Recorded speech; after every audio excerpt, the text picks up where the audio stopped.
सुप्रभात विद्यार्थियों, जैसा कि विट अध्यापक पात्रता परीक्षा और अध्यापक पात्रता परीक्षा के अंदर जिन भी विद्यार्थियों ने भाषा सेकंड के रूप में हिंदी को लिया है और साथ साथ में जो शिक्षण विधियाँ है, शिक्षण विधियों के अंदर सबसे पहले मैं आपको कह रहा हूँ हिंदी की शिक्षण विधियाँ। और हिंदी की शिक्षण विधियों के अंदर 4 विधियां मैंने बता दी है और बहुत ही विस्तार से बताने का प्रयास किया है। विद्यार्थियों, जैसा कि अब तक आपको मेरी वीडियो देखने के बाद ये तो आभास हो ही गया होगा कि मैं जो चीज़ पढ़ाता हूँ उसको बहुत ही आराम से और बहुत ही सरल से पढ़ाता हूँ। इसके साथ साथ मैं पढ़ाने का ये भी एक तरीका है कि जो भी चीज़ मैं आपको पढ़ाऊँ वो साथ साथ में जो भी स्टूडेंट, जो भी विद्यार्थी मेरी बनाई वीडियो को देखे, साथ साथ में उनको याद होता है, तभी वीडियो जो है वो बनाना में सार्थकता होता है। इससे पहले मैं कई किताबों के माध्यम से आपके लिए मैटर तैयार करता हूँ। तो विद्यार्थियों, जैसा कि मैं वह कहता हूँ कि आप भी इन चीज़ों को साथ साथ में थोड़ा नोट कीजिए, जैसे भी निठाई में नोट करना वैसे कीजिए, क्योंकि विद्यार्थियों जब आप नोट करेंगे तो आपको ज़्यादा समझ में आएगा। तो याद कीजिए विद्यार्थियों चाहे मेरे द्वारा बनाई वीडियो को आप देखिए या किसी अन्य के द्वारा आप पढ़ रहे हैं तो वहाँ से पढ़िए, लेकिन पढ़िए और याद कीजिए साथ साथ में। तो विद्यार्थियों, आज की हम विधि करेंगे वो है रसास्वादन विधि। विद्यार्थियों, अगर अब तक भी किसी स्टूडेंट ने मेरे चैनल को सब्सक्राइब नहीं किया वो सब्सक्राइब कर लीजिए, क्योंकि मुझे जैसे ही समय मिलता है वैसे ही वीडियो अपलोड कर देता हूँ। इसके साथ साथ विद्यार्थियों, अगर मेरे द्वारा बनाई वीडियो आपको पसंद आए तो लाइक कीजिए, शेयर कीजिए, कमेंट अवश्य कीजिए। विद्यार्थियों देखिए और याद कीजिए। देखिए विद्यार्थियों, आज की जो विधि है वो है रसास्वादन विधि। जैसा नाम से पता चल रहा है, रसास्वादन विधि, रस का स्वाद लेना। आज की जो विधि है वो कौन सी है आपके सामने? रसास्वादन विधि। ये नाम से पता चल रहा है रस का स्वाद,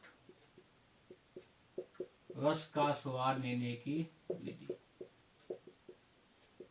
क्या है विद्यार्थियों? रस का स्वाद लेने की विधि।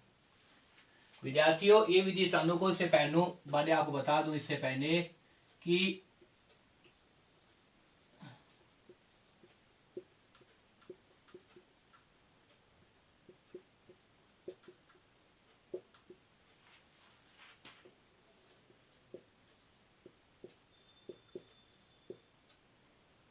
ये जो आपके सामने रसास्वादन विधि है, इस विधि को हम क्या कहते हैं? एक उसका अन्य नाम भी है, वो कौन सा नाम है विद्यार्थियों? वो है आपके सामने उपसाहार विधि। क्या कहते हैं इसे? उपसाहार विधि। आपके सामने जो रसास्वादन विधि है, ये जो रसास्वादन विधि है, इस रसास्वादन विधि का एक अन्य नाम भी है। अन्य नाम क्या है? उपसाहार विधि। तो याद कर लीजिए, पेपर में बहुत बार प्रश्न आया हुआ है कि रसास्वादन विधि का अन्य नाम क्या है। तो अन्य नाम क्या है आपके सामने? उपसाहार विधि। उपसाहार विधि कह दीजिए या रसास्वादन विधि कह दीजिए। अब देखिए विद्यार्थी, होता क्या है, हिंदी के अंदर बात करें तो हिंदी के अंदर बहुत ही महत्वपूर्ण विधि है रसास्वादन विधि। रसास्वादन विधि का मतलब रस का स्वाद लेने की विधि। अब देखिए, रस का स्वाद लेने की विधि का मतलब क्या है? रस जो है वो हमें हिंदी के अंदर, जिन विद्यार्थियों के पास हिंदी साहित्य था उनको पता होगा, जिन्होंने मेरी भाषा सेकंड के रूप में जो हिंदी की वीडियो बनाई है उसमें मैंने बताया कि वास्तव में रस क्या होता है। तो रस होता है, हमें काव्य मिलने से जो आनंद की अनुभूति होती है वो हमें क्या कराती है? रस कराती है। काव्य मिलने से जो हमें आनंद की अनुभूति होती है वो ही क्या है? रस है। रस का मतलब क्या है? हमारे भाव। जैसे आपने कविता पढ़ी हास्य रस की तो आपको हंसी का भाव आ गया। आपने कविता पढ़ी करुण रस की, आप में दुख का भाव आ गया।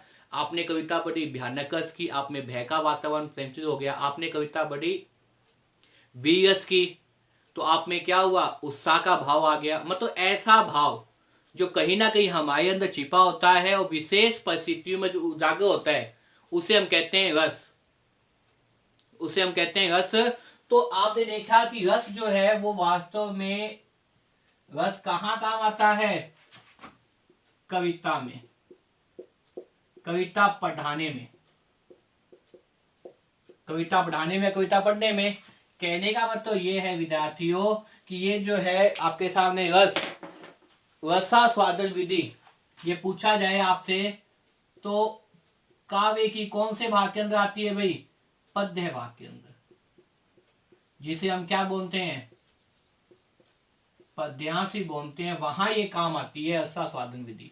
तो दूसरा प्रश्न आपके सामने ये बन जाता है कि रसास्वादन विधि हिंदी की कौन सी विधा में उपयोग आती है। रसास्वादन विधि हिंदी की कौन सी विधा में उपयोग में आ जाती है। तो कौन सी विधा में उपयोग में आती है, वह आती है आपके सामने पद्यभास या पद्यांश के अंदर, कविता पढ़ते समय। तो दो प्रश्न मैंने आपको बता दिए यहाँ पे। सबसे पहला प्रश्न तो आपके सामने यही है कि जो रसास्वादन विधि है उसका अन्य नाम क्या है। उसका अन्य नाम है उपसंहार विधि।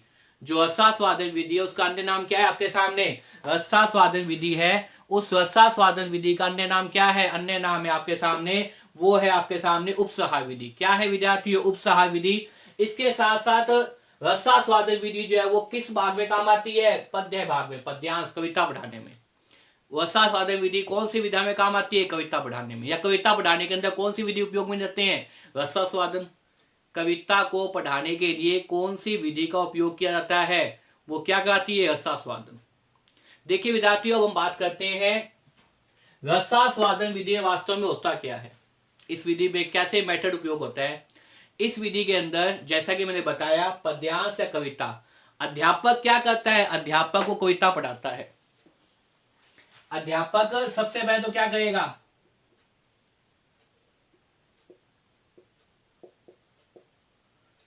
कविता के अंदर जो कठिन शब्द आए हुए हैं,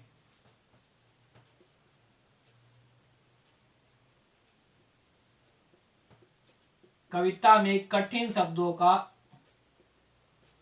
अर्थ बताता है। सबसे पहले तो अध्यापक क्या करेगा आपके सामने, वो कविता में आए हुए कठिन शब्दों का अर्थ किसको बताएगा, विद्यार्थियों को, छात्रों को बताएगा। किसको बताएगा, अर्थ बताता है, किसको बताता है विद्यार्थियों, ये जो अर्थ है वो किसको बताएगा, छात्रों को बताएगा। किसको बताएगा भाई, छात्रों को बताएगा।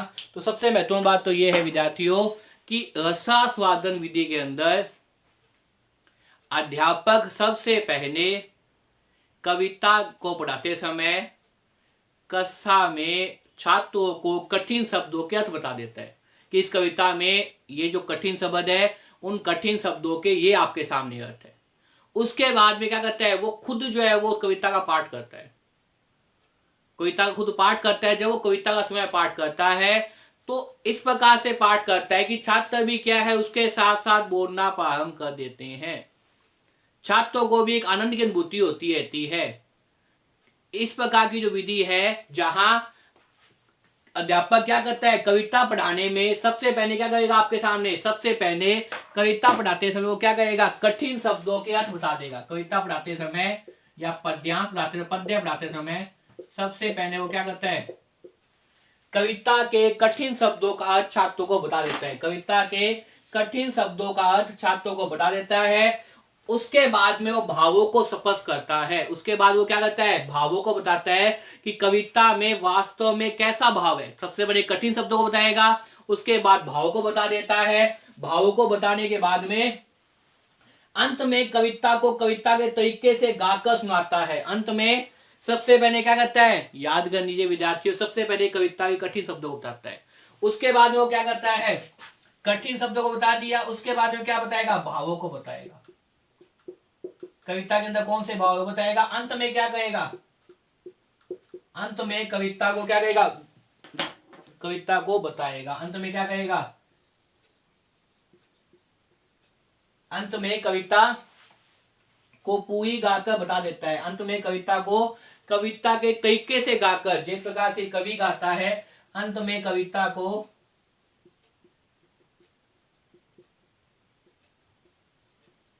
कविता के तरीके से गाकर बताता है। अंत में कविता को कविता के तरीके से गाकर बताता है। अंत में कविता को कविता के तरीके से गाकर बताता है।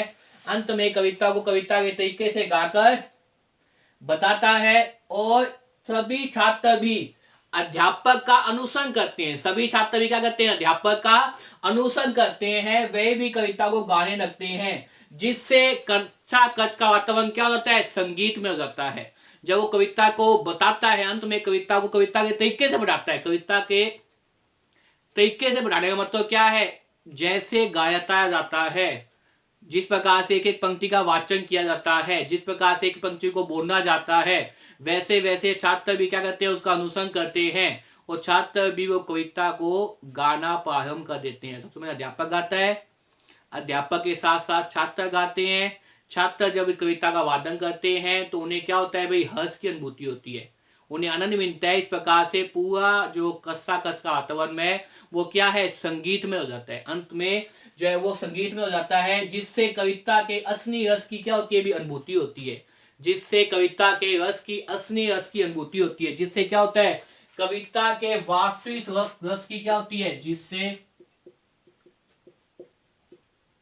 कविता के वास्तविक रस की अनुभूति होती है। कविता के वास्तविक रस की क्या होती है, अनुभूति होती है, जिससे कविता के वास्तविक रस की अनुभूति होती है। और इसीलिए इस विधि को क्या कहते हैं, रसास्वादन विधि कहते हैं। इसलिए विधि कौन सी कहती है, रसास्वादन विधि कहती है। कौन सी विधि कहती है, रसास्वादन विधि कहती है।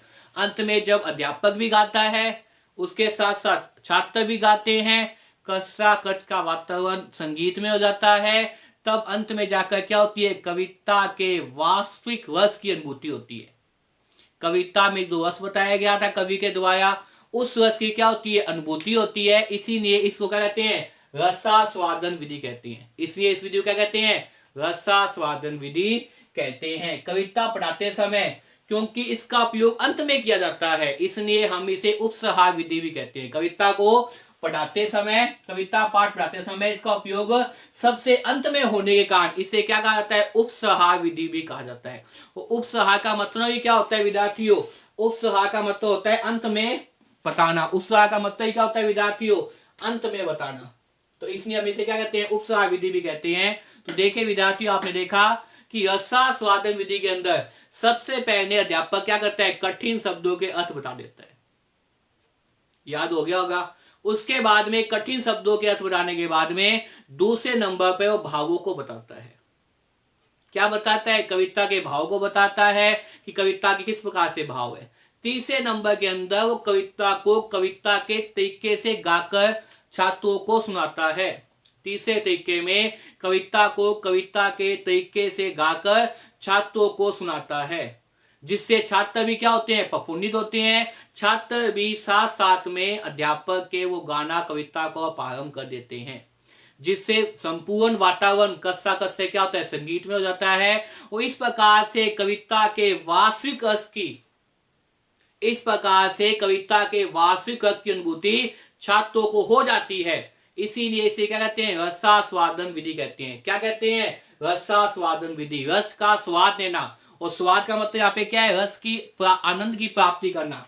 और स्वाद का मतलब यहाँ पे क्या होगा विद्यार्थियों, स्वाद का मतलब होगा यहाँ पे आनंद की प्राप्ति होना, आनंद की प्राप्ति करना। इसलिए विधि कौन सी है, रसास्वादन विधि है। स्वाद का मतलब क्या है, आनंद की प्राप्ति होना। आनंद की प्राप्ति होना कहने का तात्पर्य यह है कि कविता का लिखते समय, कविता को लिखते समय कवि जो रस आप तक पहुंचाना चाहता है, उस वास्तविक रस तक जब अध्यापक और छात्र दोनों पहुंच जाते हैं तो वही क्या है, रसास्वादन विधि है। क्योंकि कविता को पढ़ाते समय इसका उपयोग हम अंत में करते हैं, क्योंकि कविता को पढ़ाते समय हम इसका उपयोग अंत में करते हैं, इसलिए इसे क्या कहते हैं, उपसंहार विधि भी कहा जाता है। कौन सी विधि कहा जाता है, उपसंहार विधि। तो पेपर में प्रश्न आता है सबसे पहले कि कविता के अंदर, कविता को पढ़ाने के अंदर कौन सी महत्वपूर्ण विधि है, किस विधि का उपयोग किया जाता है, तो आप क्या लिखेंगे, रसास्वादन विधि। या प्रश्न आता है रसास्वादन विधि का दूसरा नाम क्या है, तो कौन सा लिखेंगे, उपसंहार विधि। या ये प्रश्न आता है रसास्वादन विधि को हिंदी की कौन सी विधा, विधा का मतलब कौन से प्रकार में पढ़ाया जाता है, तो किन से प्रकार में, कविता वाचन में या पद्यांश के अंदर या पद्य भाग में। आप जो भी ऑप्शन आप होंगे आपको सही करना है। तो विद्यार्थियों, मुझे उम्मीद है कि इस वीडियो को देखने के बाद में आपको हिंदी की शिक्षण वीडियो के अंदर जो रसास्वादन विधि है वो समझ में आ जाएगी। रसास्वादन विधि क्या होती है और किस प्रकार से अध्यापक इसका उपयोग करता है, इसको बड़े ही विस्तार से मैंने समझाया है। तो विद्यार्थियों बार बार इस वीडियो को देखिए और याद करने का प्रयास कीजिए, ताकि पेपर में आपको वर्षा स्वाधीन विधि से आए हुए प्रश्न कभी भी गलत न हो। देखिए और याद कीजिए। धन्यवाद।